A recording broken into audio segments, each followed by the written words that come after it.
Candi Borobudur yang terletak di Jawa Tengah, tepatnya di Magelang.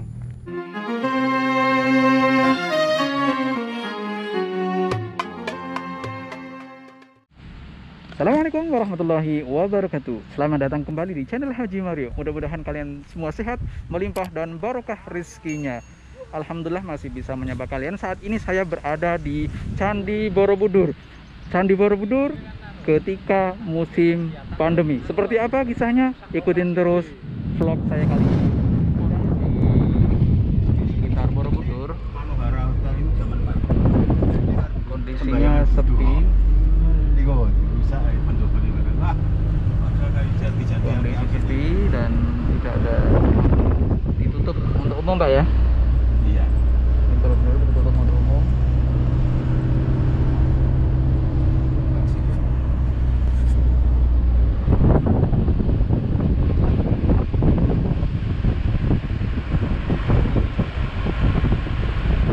Ini kompleks candi luasnya berapa hektar ya? 85 hektar. Jabatannya pertama di Seksi Keuangan Borobudur, kemudian di Prambanan, di Perbekalan, lantas di Anggaran, di Pengawasan Intern, kemudian pernah jabat di Ramayana Prambanan selama 6 tahun. Luar biasa. Setelah itu sekretaris perusahaan dan terakhir sebelum pensiun jadi kepala satuan pengawas intern. Jadi dengan pawangnya saya guys. Iya. Pawangnya Borobudur, saya merasa terhormat sekali bisa duduk semobil dengan beliau. Masuk sini aja foto yang gini sih.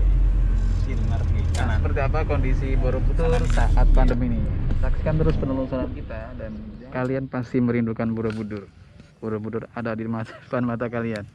Akan tetapi memang kondisinya masih di masa pandemi, maka kebijakan dari BUMN yang mengelola Borobudur ini menutup sementara ya Pak ya. Iya, oke. Menutup sementara baik untuk domestik Maupun asing. maupun asing maupun Iya. turis-turis asing. Iya.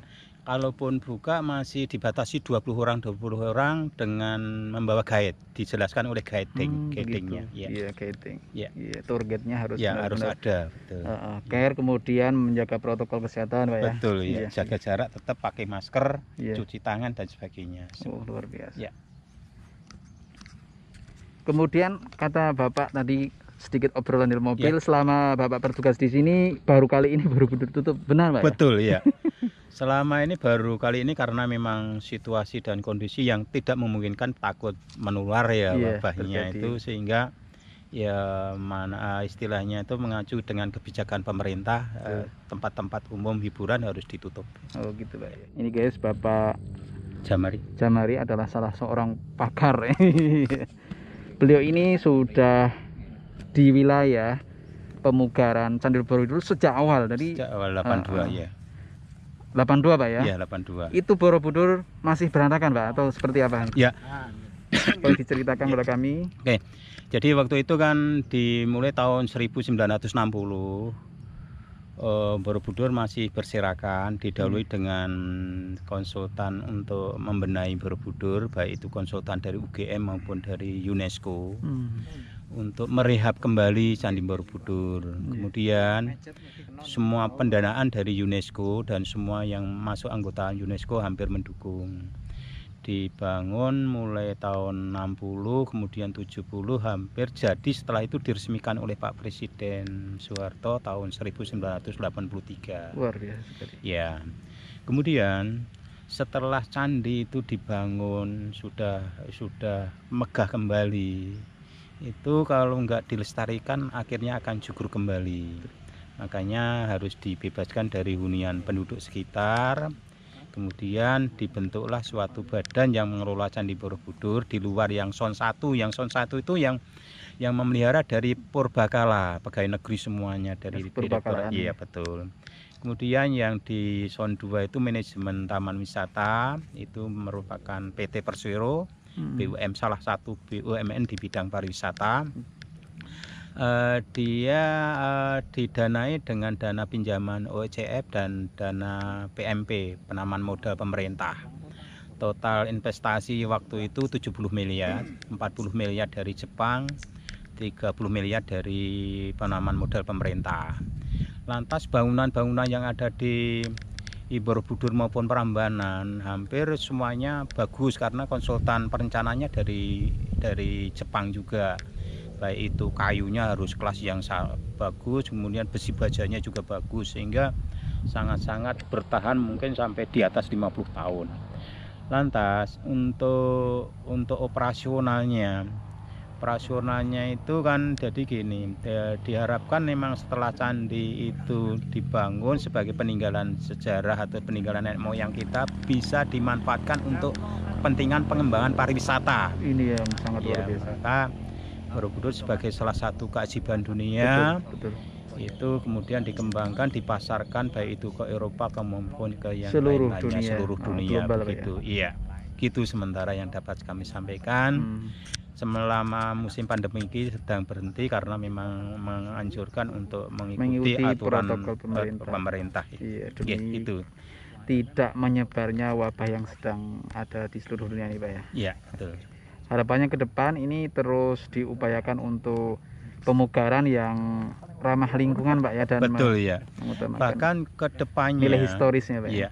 Kedepannya itu dengan didukung penerbangan internasional di Jogja Internasional, ini yang kita tunggu-tunggu, airport di Kulon Progo, itu diharapkan nanti turis asing itu dari bandara langsung ke Borobudur tanpa melalui Jogja.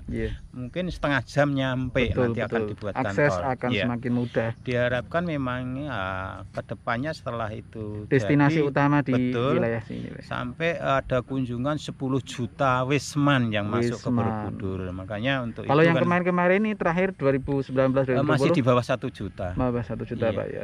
Target 10 juta akan mudah dicapai dengan akses yang mudah tentunya, Pak. Untuk itu memang kesiapan dari masyarakat sekitar, baik itu penataan lingkungan, akses jalan dan sebagainya, SDM dan SDA, Pak ya. Dan SDM itu sudah harus dipersiapkan, dan memang untuk fisik bangunan baik itu jalan maupun yang lainnya sudah didukung oleh Kementerian PU dan Perumahan, sudah mulai bangun baik itu jalan maupun selokan-selokan di jalan-jalan diperlebar dan diperkeras dengan aspal yang halus gitu. Bangkit Indonesia dan jayalah pariwisata Indonesia.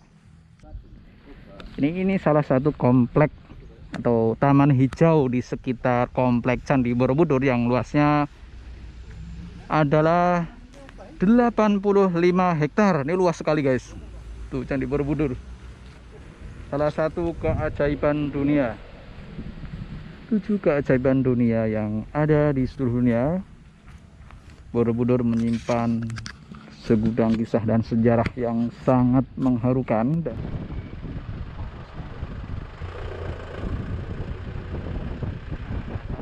Memang sepi, tapi harapan ke depan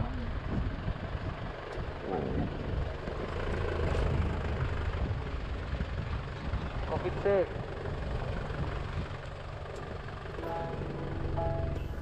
Candi Borobudur merupakan peringatan dari kerajaan Mataram kuno yang dibangun pada abad 8 Masehi dan berlatar belakang agama Buddha. Candi Borobudur oleh UNESCO telah dimasukkan dalam daftar World Heritage List atau WHL sebagai warisan budaya dunia atau World Cultural Heritage dengan nomor 348 tanggal 13 Desember 1991 dan kemudian diperbaharui menjadi nomor 592 tahun 1991.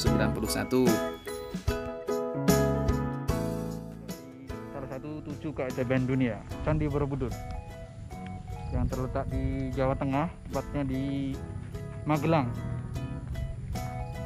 Nah, saya masih ingin berfoto dengan pawangnya Candi Borobudur ini.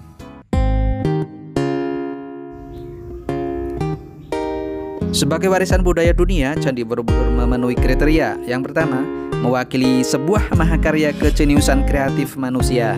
Yang kedua, memperlihatkan pentingnya pertukaran nilai-nilai kemanusiaan dalam sebuah rentang waktu atau dalam suatu kawasan budaya di dunia terhadap pengembangan arsitektur atau teknologi, karya monumental, tata kota atau rancangan landscape. Yang ketiga, secara langsung atau nyata terkait dengan peristiwa-peristiwa atau tradisi yang masih hidup, dengan gagasan atau keyakinan dengan karya seni dan sastra yang memiliki nilai-nilai universal yang signifikan.